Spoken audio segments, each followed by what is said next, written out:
اعزاز احمد آذر لکھتے ہیں کہ فرض کرو تم چھت پر بیٹھی دھوپ میں بال سکھاتی ہو۔ فرض کرو تم چھت پر بیٹھی دھوپ میں بال سکھاتی ہو۔ فرض کرو کہ دھوپ کا حسن کچھ رنگ گلابی ہو۔ فرض کرو یوں بیٹھے بیٹھے گہری سوچ میں کھو جاؤ، بال سکھانے بھول کے سر گھٹنوں پر رکھ کر سو جاؤ۔ فرض کرو اس نیند میں تم نے دیکھا ایسا سپنا ہو، بے کل ہو کے من یہ چاہے کاش یہ سپنا اپنا ہو۔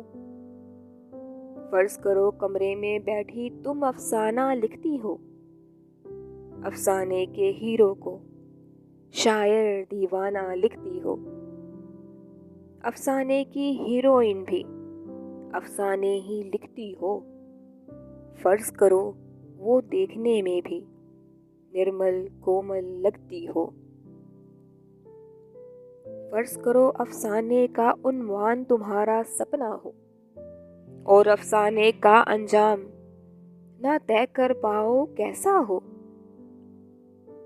فرض کرو تم خط لکھنے کی خواہش من میں پاتی ہو، لکھنے سے پہلے تم خط پر خوشبو خوب لگاتی ہو۔ فرض کرو القاب پہ آ کر ہاتھ تمہارا رک جائے، آنکھ تمہاری تھک تھک کرتے دل کی جانب جھک جائے۔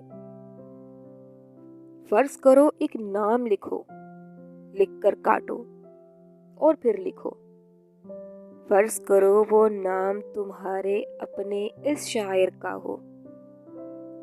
فرض کرو ہر ایک مفروضہ گویا ایک حقیقت ہو۔ فرض کرو سپنے افسانے خط کا نام محبت ہو۔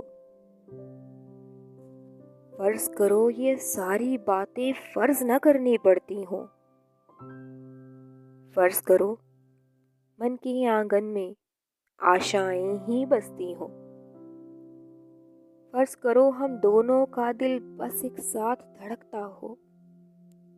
فرض کرو پر کیوں تم آخر یہ سب باتیں فرض کرو۔